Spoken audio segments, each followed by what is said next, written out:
My name is Norma Santaolaya, and I was born in Park Ridge, and I've lived in Streamwood my whole life. I grew up there. I'm still there.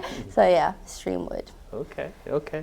And can you tell me your parents' names and a little bit about your parents? What kind of people are they? My dad, his name is Francisco. They call him Pancho. He came here at the age of, he came here from Mexico at the age of, I think, 17. So he's been here for like more than half his life now. He's a really hardworking man, and he's very devoted to his culture and remaining grounded in this new country. Well, not new anymore, but and then my mom's name is also Norma, and she was born in Mexico City. She came here after she got married with my dad, so about like 28, 27, and same thing, she's been here since then, and she is also very hardworking. She actually got a social worker degree in Mexico. Yeah. Okay, well, very interesting to know about them. Do you have any siblings? Yeah, I have two sisters. I have an older sister, she's 32, her name is Isamar, and then my younger sister, Laura, she is she's 25. Okay. Right. Yeah, I'm the middle child. Okay. Yes. Very good to know. So you mentioned that both your parents are born in Mexico. What kind of connection do you feel like you or your family has with Mexico right now? Honestly, I feel strongly, deeply connected to Mexico. Growing up, my dad would drive us to Mexico each year. Every December, we would go, and it was intense. It was a 3-day drive, and then later on in my early 20s, I started going multiple times a year. So I really love Mexico. I love Mexico City. That's where we usually stay at. My parents try to go as much as they can. Like I said, they really try to stay connected to the culture and to, the motherland. So, yeah. Mm-hmm. And so tell me about your trips to Mexico City. Where is your family, and what do you usually do when you're there? I haven't gone. This is the longest I haven't gone in years. But usually, well, yeah, like growing up, we would go. So we would drive. We would stay in Texas. We would usually stay in San Antonio for a night, then cross the border early the next morning, and we would drive all the way down to Mexico City, which is where my grandma used to live at. And we would stay there a couple of nights, and then we would drive to El Estado de Mexico, which is right next to Mexico City. 4 hours to get to my dad's pueblo, which is in the middle of nowhere. And usually we would stay at my dad's pueblo for like 2 weeks, and there it's like, there's like no internet, no nothing. It's like far away from everywhere. It's very peaceful, it's very nice, but it would get boring after a while. And then we'd go back to Mexico City, and I love Mexico City. There's so much art, and so much I just felt like I belonged there. Like I just felt so at peace there. And then we would also go to Michoacan, because that's where my mom's parents are from. That's another 4 hours out too. So it was a lot of traveling, a lot. Yeah. A lot. It was intense. And then later when I started going on my own, I would fly out there. I spent time with my grandma, usually just stay in Mexico City. But my grandma passed away in 2022. And then since then, I haven't been to Mexico, so yeah. Yeah. So your grandma was a big part of your visits there. Yeah, she was the only grandparent that I've had since all my other grandparents passed away when I was a little kid. Like she was always the one there, and she would actually come here too. So yeah. And what kind of person was your grandma? Can you describe her to me? Yeah. She was a very, very strict person. She was, she had a stroke in 2018, and those last few years she wasn't able to she really didn't speak at all. So it's almost like a faded memory, like who she actually was. It's almost like, it's like who she was when I was younger. I don't really, the past couple of years it was sad. It was bad. But remembering her from when I was younger, she was mad or she was mean or whatever mood she was in, she always made sure to take care of us, and she always made sure to protect us because she knew that we weren't from over there. She knew that we didn't really know our way around. She was very overprotective, but she's very caring, and very strong. And she lost her mother at the age of 12. She had to raise all her siblings. And yeah, I would say she was a very strong woman. Wow.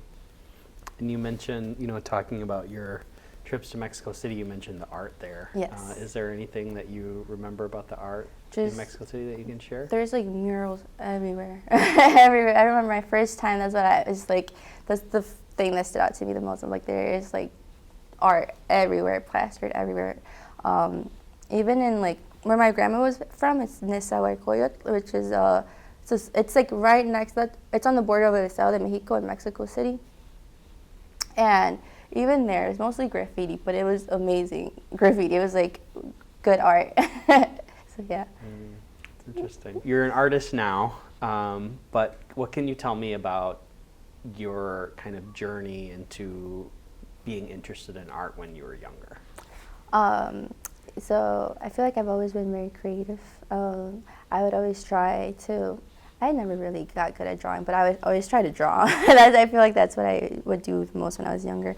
But then I started going into like baking. Like I would start baking and then decorating my cakes. I was always just very crafty and creative when I was younger. But I never really considered art at all as like a thing that I would do. I remember seeing my dad's photographs. My dad took so many photos. He had so many Polaroids and photos, and that interests me a lot. I was like, okay, maybe being a photographer would be cool. But even back then, I'm like, okay, photography, like you just take a photo, whatever. But and it wasn't until college, until I community college, CCC, until I took a photography class, and I was like, okay, this is a lot more than just taking photos. It takes a lot, and I really liked the photography class, and I kept taking photo classes, and then I started experimenting with my photos and with old photos that my dad had, and then that's how I started making my art. Yeah. Very interesting. So can you tell me a little bit about some of those early photography experiences? Like what did you focus on and what did you learn? I think Bruce Willis is his name. He's a street photographer from New York City. We learned about him in dark. My first photo class here at Elgin Community College. Sorry, I learned about him in my first class, and his art really stood out to me. He would just go up to random people in the city of New York and ask. He wouldn't even ask. He would just take random photographs, like street photography. And I was a very shy, very quiet girl. I didn't know how I was going to accomplish that, but that's what I wanted to do. So I started by taking the train down to Union Station, going downtown, and I started asking random people if I could photograph them. And then I did that for my first photography project, and then I really liked it. So that's kind of what I kept doing for a while. Yeah. And have you mostly stuck with photography, or have you branched out to other mediums? I guess I would still consider photography. I started doing the street photography. I started experimenting with collaging, so mostly on Photoshop, using my dad's old photographs and incorporating them with my photographs, and then creating collages, adding writing to the photos as well. So yeah. That's interesting. Yeah. It's interesting. Your dad was such a is such a photographer. Can you tell me a little bit about your dad's creativity, or why do you think he likes photography? My dad is so creative, but I think he doesn't even realize how creative he is. Like he photographs. He also has old VHS tapes. He is just like anything he does, he adds his own little like touch to it. Like even like our house, like when we first got there, we had no flowers, no garden, no nothing. And if you see it now, it's like a jungle, and it's all him. Like, and my mom too. But my dad, yeah, I think I think he's naturally like that. But he sees it as he's enjoying life, and he's not really seeing it as he's creating art. And I've tried to talk to him and tell him that, like, you're an artist, but he's just like, whatever. Yeah. That's interesting. So can you talk about kind of over your career as an artist, what are some of the moments that kind of stick out to you the most where you felt like you learned something about art? I think once I started doing the collages and using my dad's photos, because then I started asking more questions about like their journey here and how they met and like family history. And I felt like that really made me understand my family a lot more and my background a lot more. But not even just that. Like also when I was doing street photography, like it went from me just asking random people if I could take their photos to me creating a moment with strangers and then learning a lot about people. I remember the most memorable one would be this couple. I just thought they were dressed really cool. And I asked if I could take their photo, and they're like, yeah.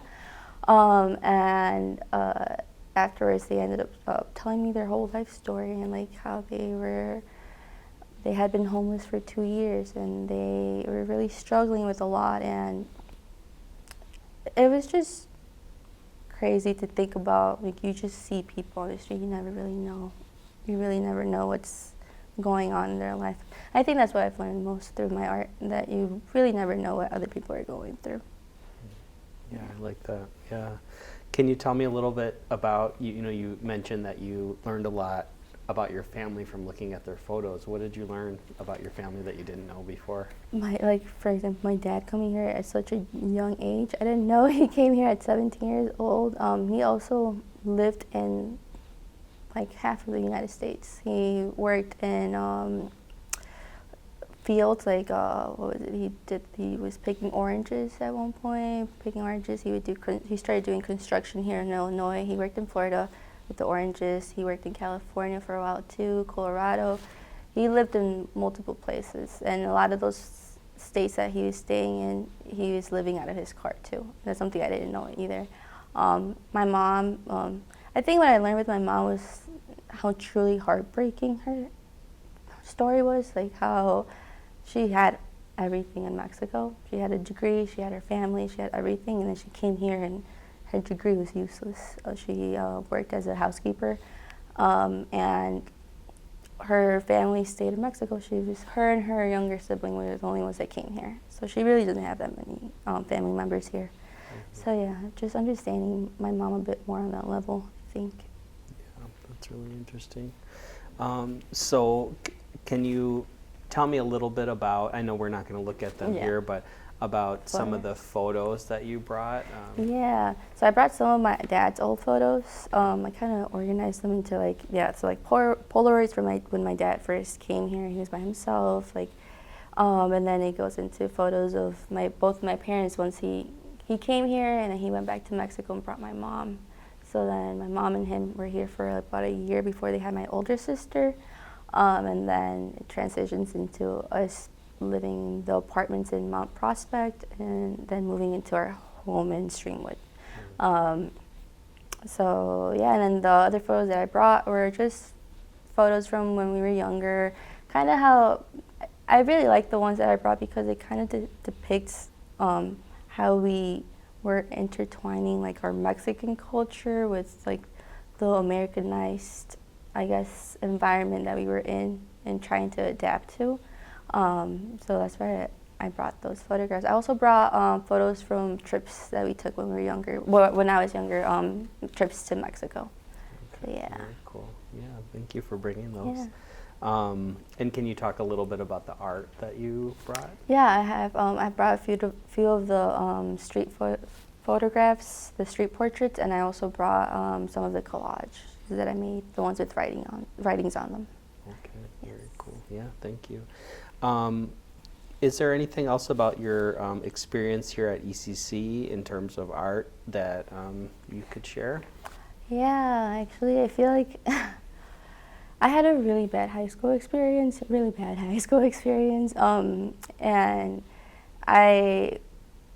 here at ECC is where I found my best friend, my friend group, professors that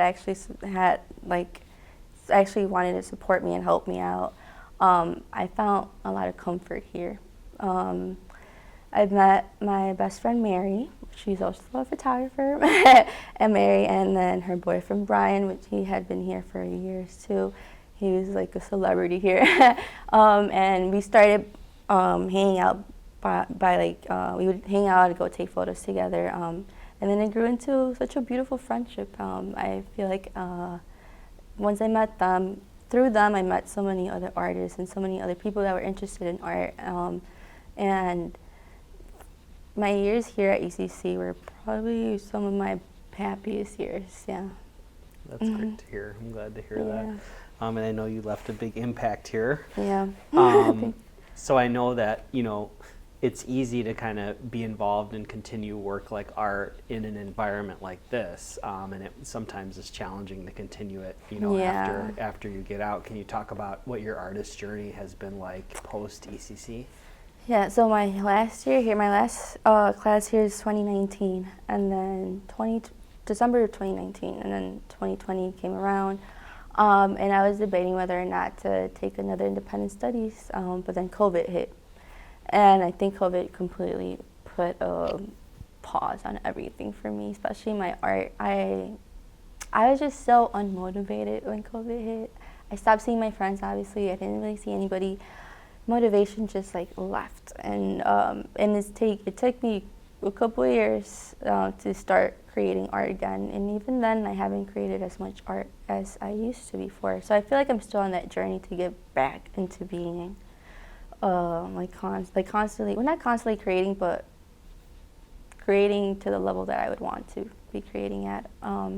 It's also really hard once you realize, okay, well, you're an adult now, you know, you have to work a full-time job, you have to pay your bills, so it's like, it's hard finding the time to do so, but yeah. That's definitely true, yeah. Can you talk about kind of if you could kind of wave a magic wand and, you know, let your art develop in any way that it could, what would you like it to look like in a few years? Are there any other mediums you'd like to explore, or any other projects that you would love to do in the future if you could?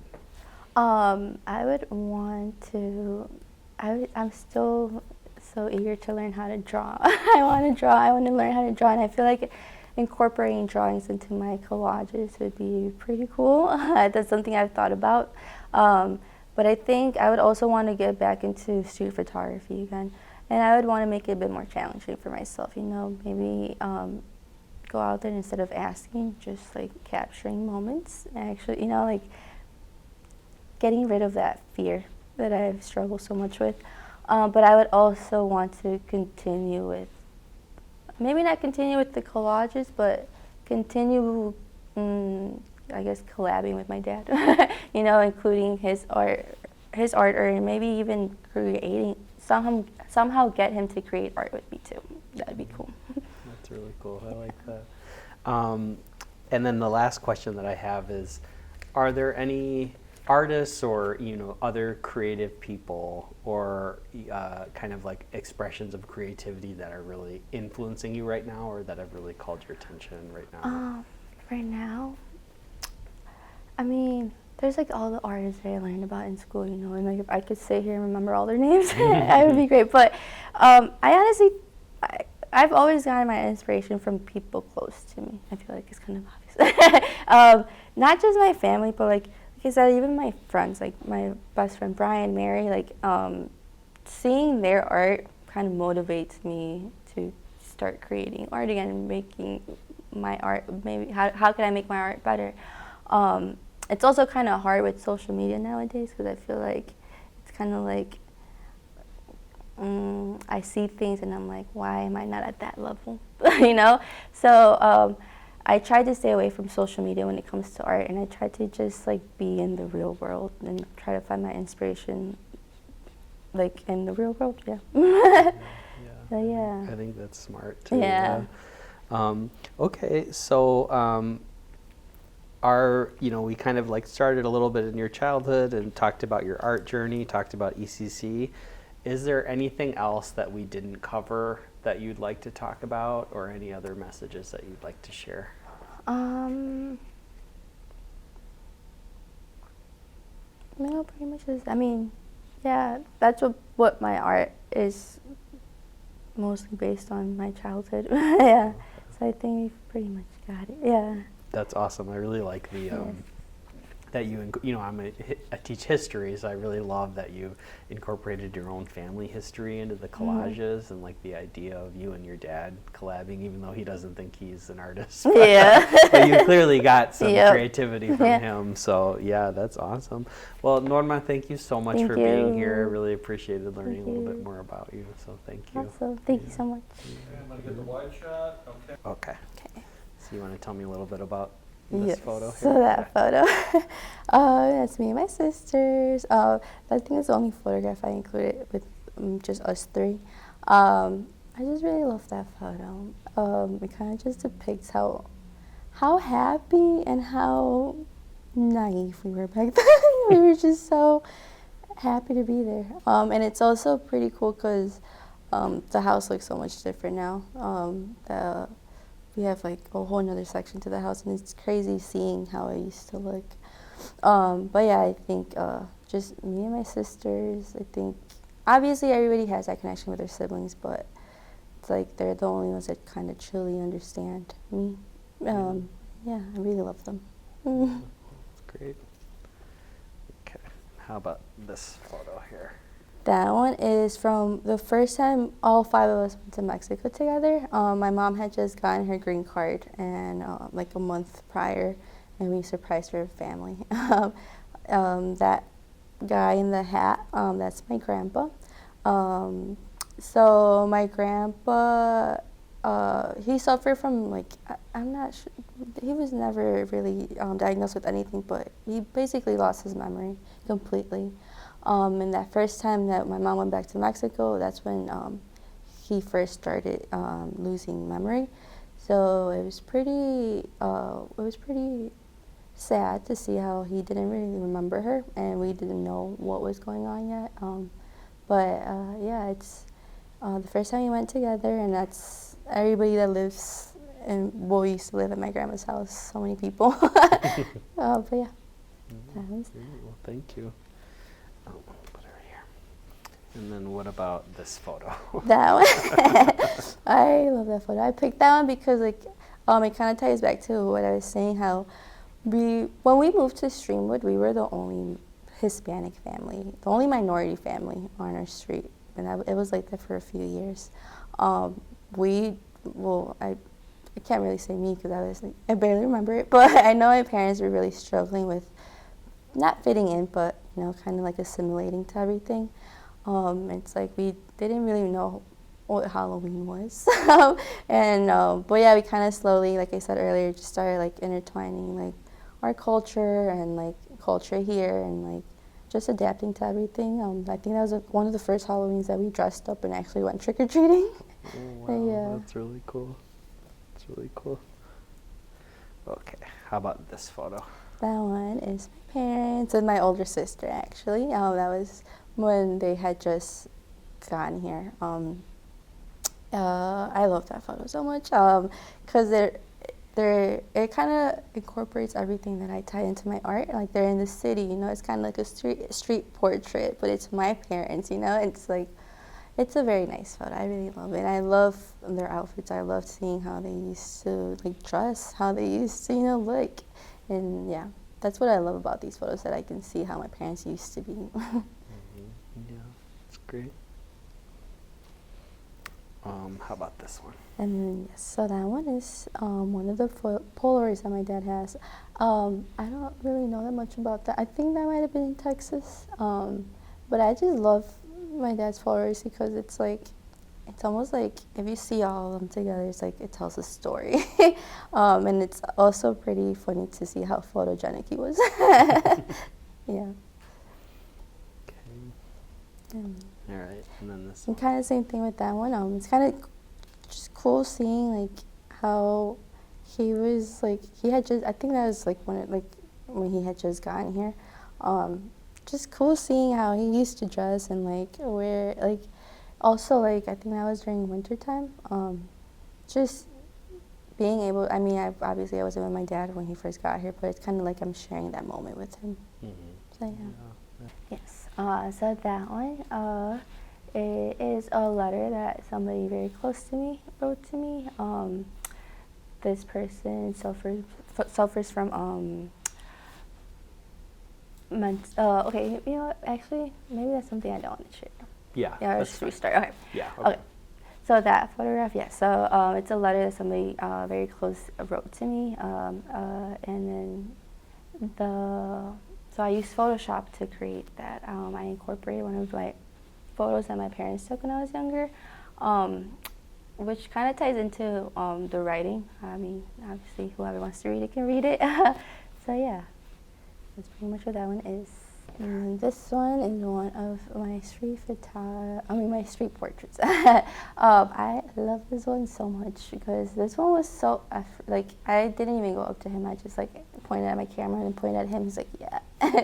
And I just, this is, like, those street portraits I included are, like, the first that I was actually proud of.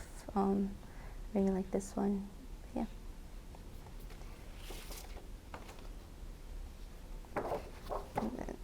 That one, that one was taken at one of my dad's favorite restaurants in Pilsen. And it's so cool because if you go into the restaurant, the cook, he's like a celebrity there. And like there's photos of him everywhere.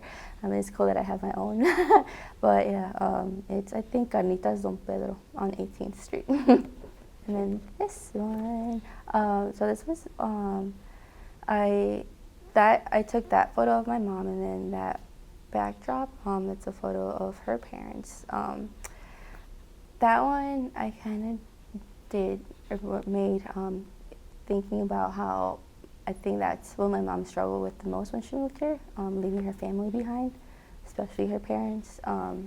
And till this day, that's something she still talks about. But yeah.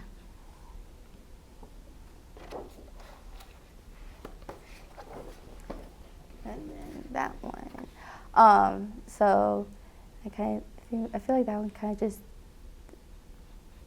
portrays how it was growing up.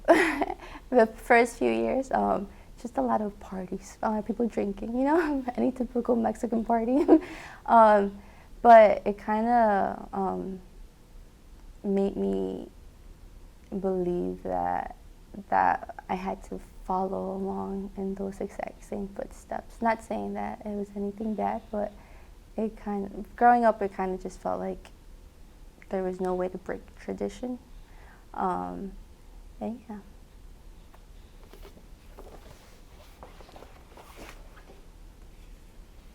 And then this one, me and my sisters. I feel like I said earlier, I mean, I know everybody has this connection with their siblings, but I think we went through a lot growing up, and only we know what we felt. We have that connection, and there's been so much that's happened that I feel like we've kind of grown apart, but then we always end up coming back together. And I just love my sisters so much, yeah.